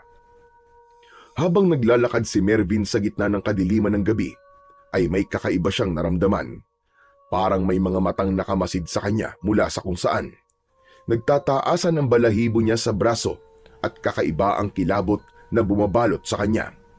Humigpit ang pagkakahawak niya sa patalim at patuloy niyang nararamdaman ang kakaibang enerhiyang ibinibigay nun sa kanya. Maya-maya ay sandaling huminto si Mervin at mabilis siyang lumingon sa likod. Tumingin din siya sa kaliwat kanan pero wala siyang nakitang kakaiba o kahina-hinala. Nilakasan niya ang pakiramdam niya. Wala man siyang nakikitang maaaring magdulot ng peligro sa buhay niya ay hindi niya maitatanggi ang kabang nasa dibdib niya. Muling nagpatuloy sa paglalakad si Mervin. Bawat takbang niya ay mas lalong lumalakas ang tibok ng puso niya kaya hindi siya nagpakampante at inihanda niya ang sarili kung sakali na may aswang na umatake sa kanya. Makalipas ang ilang minuto ng paglalakad, ay nakarating na si Mervin sa bukana ng gubat. Agad niyang nakita roon si Manang Doray na may dalang lampara. Bakas sa mukha nito ang takot at kaba. Manang Doray, nandito na po pala kayo. Pasensya na po kung ngayon lang ako Kanina pa po ba kayo rito? Hindi naman. Halos kararating ko lang din. Hinintay ko pa kasi munang makatulog sina Medyo at Maricel. Siya nga pala Manang Doray. Ano po ba yung importanteng bagay na sasabihin niyo sa akin? Sandaling natahimik si Manang Doray habang matiim itong nakatingin kay Mervin. Isang malalim na paghinga ang pinakawalan nito bago ito nagsalitang muli. Mervin, makinig ka. Hindi totoo na pinatay si Laika ng aswang. Nagpakamatay siya. Ha? Manang, teka, parang imposible naman po yata yung sinasabi niyo. Bakit naman po niya gagawin yun? Makinig ka sa aking mabuti. Bago nagpakamatay si Laika, ay may ibinigay siya sa akin na sulat. Ang sabi niya, ibigay ko ang sulat na yun sa'yo kung sakaling mawala na siya. Hindi ko naman akalaing seryoso siya. Akala ko'y wala siyang kakayahan na gawin yun sa sarili niya. Isang nakatuping papel ang inabot ni Manang Doray kay Mervin na agad niyang tinanggap. Nanginginig ang mga daliri niya habang binubuksan ang sulat. Binasa niya yon sa isip niya.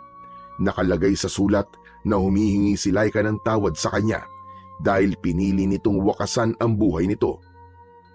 Sabi niya ay hindi na nito kaya pa ang nangyayari sa buhay nito at kamatayan na lang ang naisip nitong paraan upang matakasan yon. Sa huling bahagi ng sulat ay sinabi rin ni Laika na mahal nito si Mervin at nagpapasalamat ito sa kanya na ipinaramdam nito ang pagmamahal niya rito. Luhaan at nanginginig ang buong katawan ni Mervin matapos niyang basahin ang sulat na yon ni Laika. Bakit hindi niya sinabi sa akin ng lahat ng to? Ano bang pinagdadaanan niya, Manang Doray? Bakit siya nagpakamatay? Dahil gusto ni na Bedyo at Maricel na gawing kagaya nila si Laika. Gusto rin nilang maging aswang si Laika. Sandaling natahimik si Mervin.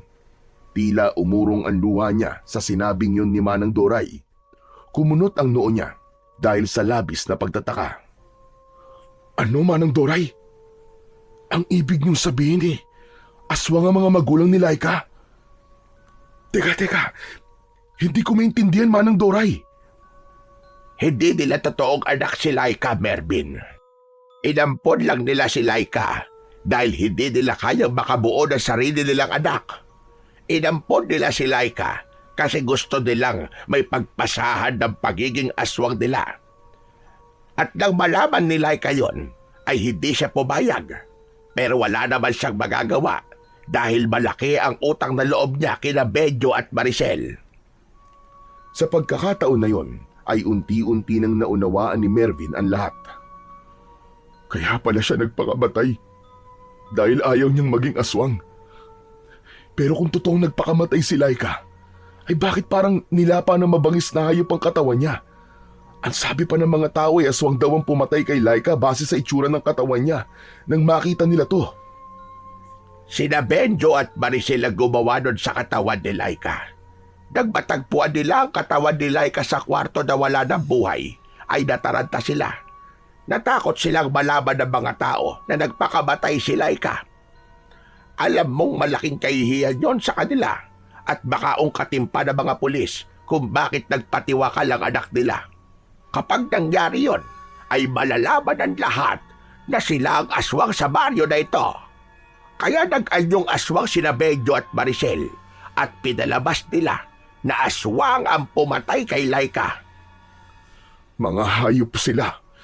Ang galing nilang magpanggap. Mga demonyo. Matagal ko nang alam na aswang ang mag-asawa na yon. Nangako sila sa akin na hindi nila ako sasaktan basta't manahimik lamang ako. Kailangan ko ng pera, kaya pumayag naman ako. Pero hindi ko na kaya. Lalo na ngayon na binaboy nila ang katawan ni Laika at mas lalo pang dumarami ang nagiging biktima nila. Hindi ko na kayang manahimik. Hindi na lang ito tungkol kay Laika, kundi pati na rin sa iba pang mga inosenteng tao na pinatay nila. Mas sumigpit ang pagkakahawak ni Mervin sa patalim habang nakatingin siya kay Manang Doray. Alam niya na mahirap para rito na aminin sa kanya ang katotohanan, kaya't humanga siya sa tapang nito. Maya-maya pa ay isang kakaibang kaluskos ang narinig nila mula sa loob ng gubat. Mula roon ay may dalawang figura ang lumabas at habang papalapit yun sa kanila ay nalaman nila na sina Bedyo at Maricel ang mga yon.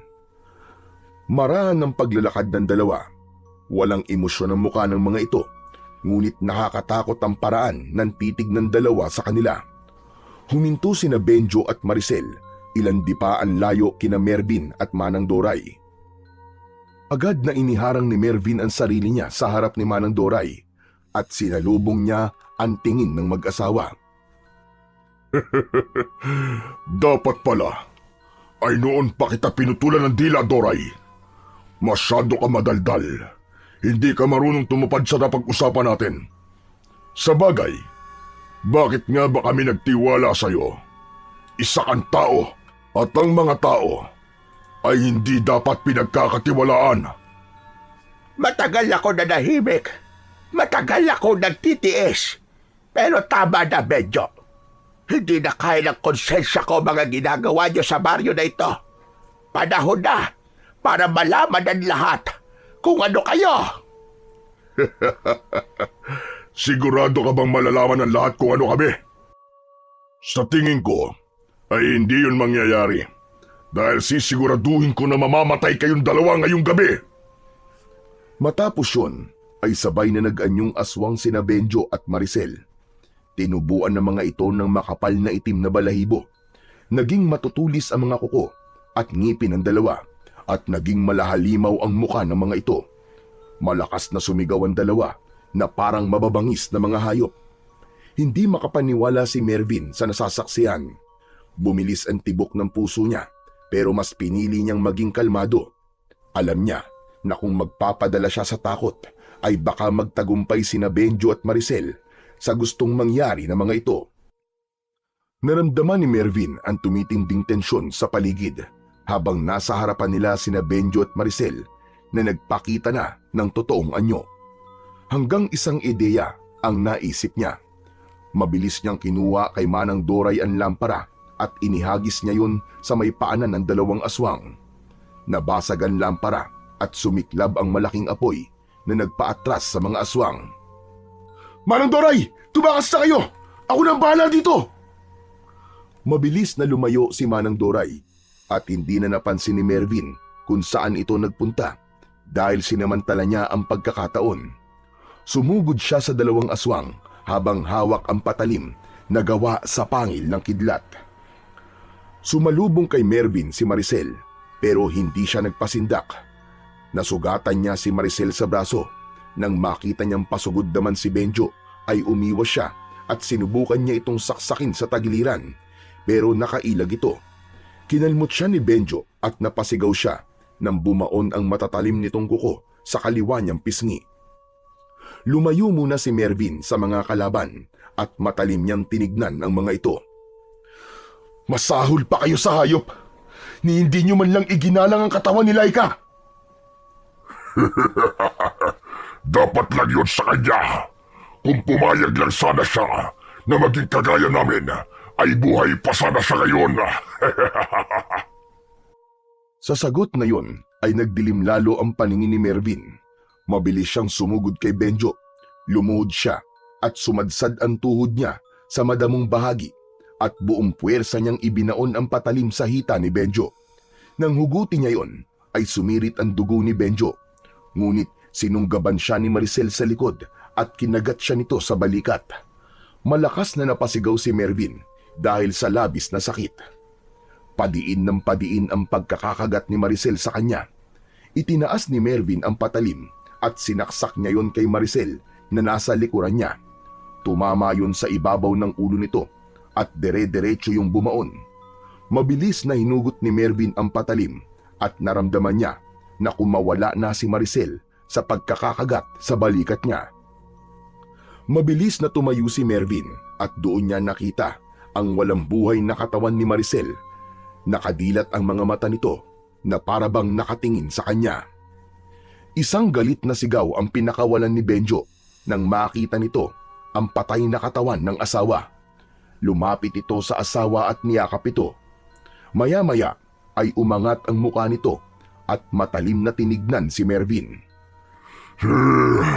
Pagbabayaan mo ito, papatayin kita at sisiguraduhin kong mahihirapan ka muna bago ka malagutan ng hininga. Bagyang nakaramdam ng takot si Mervin sa tindi ng galit sa mukha ni Benjo. Ngunit alam niya na tama ang kanyang ginawa. Sa dami ng pinatay ni na Benjo at Maricel ay hindi dapat siya makaramdam ng kahit na konting awa para sa dalawa. Marahang tumayo si Benjo at bigla itong tumalon papunta kay Mervin. Mabilis niya itong iniwasan pero naabot ng mga kuko nito ang leeg niya. Mabuti na lang at hindi ganun kalalim ang naging sugat niya roon dahil kung nagkataon ay siguradong katapusan niya na. Bumuelo si Benjo at sunod-sunod itong umatake. Mabilis ang galaw nito at halos hindi na masundan ng mga mata ni Mervin ang bawat pag-atake ng kalaban niyang aswang.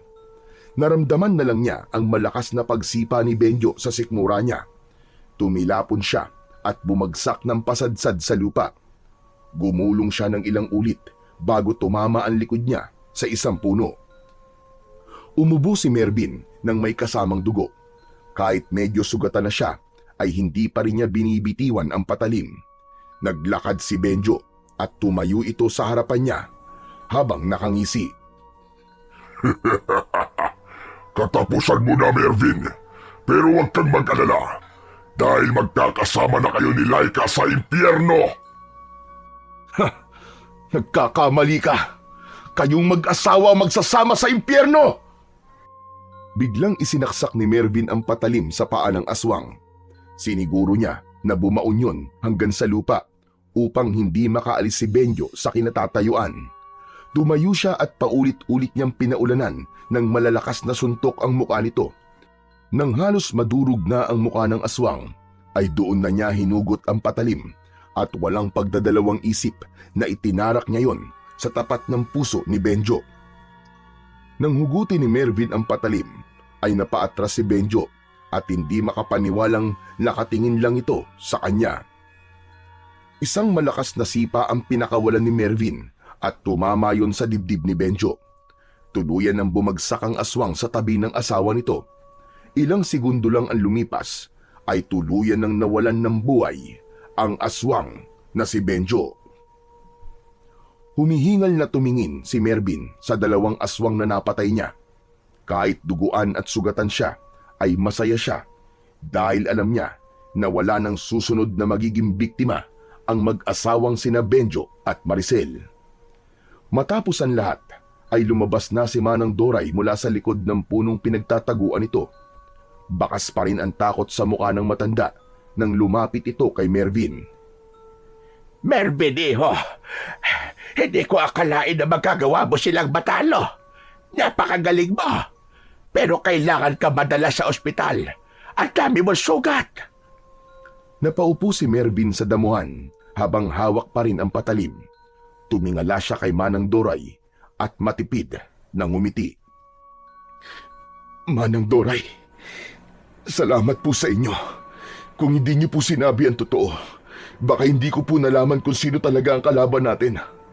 At kahit paano po, ay nabigyan natin ng hustisya ang mga pinatay ni Benjo at Maricel. Isa pa, na ipaghiganti na rin po natin ang ginawa nila kay Laika.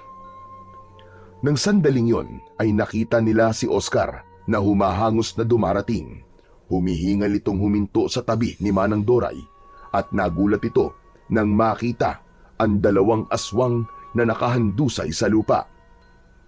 Diyos ko po! Bakit may mga patay na aswang dito? Sina Tito Benjo at Tita Maricel yan. Sila pala ang mga aswang na pumapatay dito sa baryo natin. Ginawa ko lang nararapat sa mga halimaw na yan. Ngayon, wala na silang mabibiktima. Sayang naman. Dapat pala inagahan ko ang punta rito. Natulungan sana kita, pare. Nagamit ko sana ang mga damoves ko sa pakikipaglaban. Pero sandali lang. Paano sila Mang Benjo at Aling Maricel ang aswang? Mamaya na natin pag-usapan yan. Dali na muna natin si Mervin sa ospital.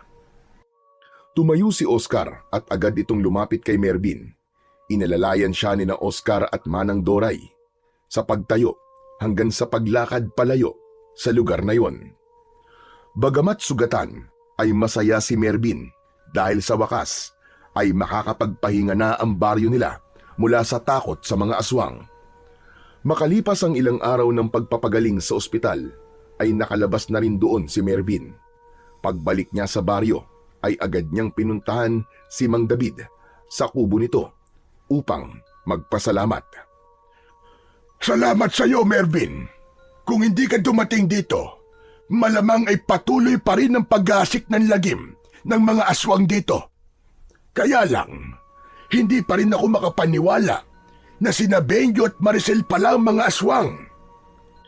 Ako nga rin po, Mang David eh. Hanggang ngayon di pa rin po ako makapaniwala. Napakagaling nilang magtago at magpanggap. Gusto ko rin po magpasalamat sa inyo, Mang David. Kung hindi niyo po pinagkatiwala sa akin ng patalim na gawa sa pangil ng kidlat, ay baka hindi po ako nanalo laban sa kanila.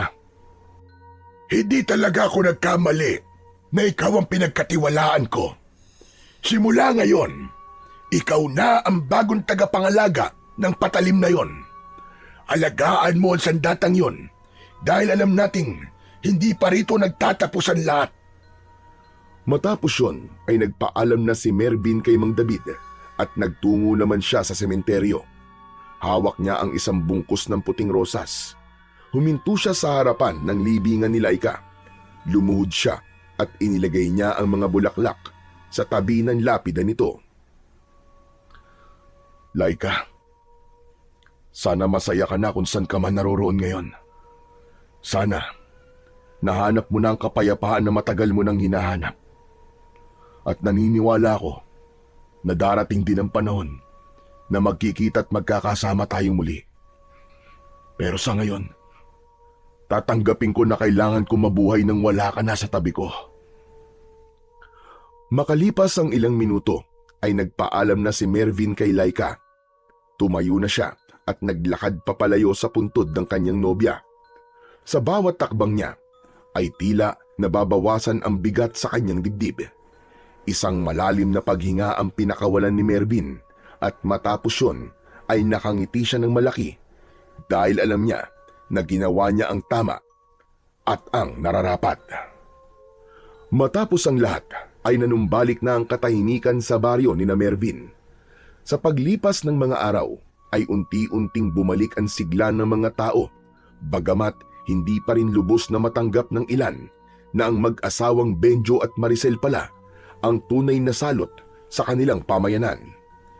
Dahil alam ni Mervin na tapos na ang unos sa baryo nila, ay nagdesisyon siyang bumalik na sa syudad. Si Mang David naman ay nakatanggap ng tulong dahil na rin sa koneksyon ni Mervin at ginamot ito sa isang mental health hospital sa lungsod. Makalipas ang ilang buwan ay gumaling na ito at sa kauna-unahang pagkakataon, matapos ang ilang taon, ay nawala na ang takot ng mga tao kay Mang David at hindi na ito nakatanggap ng pangungutya at pananakit sa mga tao. Si Mervin naman ay bumalik na rin sa kanyang trabaho bilang isang pulis Maynila. Ngunit sa puso niya ay dala pa rin niya ang mga karanasan niya sa baryo nila. Patuloy niyang pinangangalagaan ang patalim na gawa sa pangil ng kidlat, hindi lang bilang sandata, kundi bilang simbolo ng kanyang paniniwala na anumang laban at pagsubok ang dumating, ay kaya niya yung harapin at malagpasan. Nanatili ring buhay sa alaala ni Mervin si Laika, ang babaeng minahal niya at naging ugat upang mailabas niya ang totoong lakas at tapang na meron siya.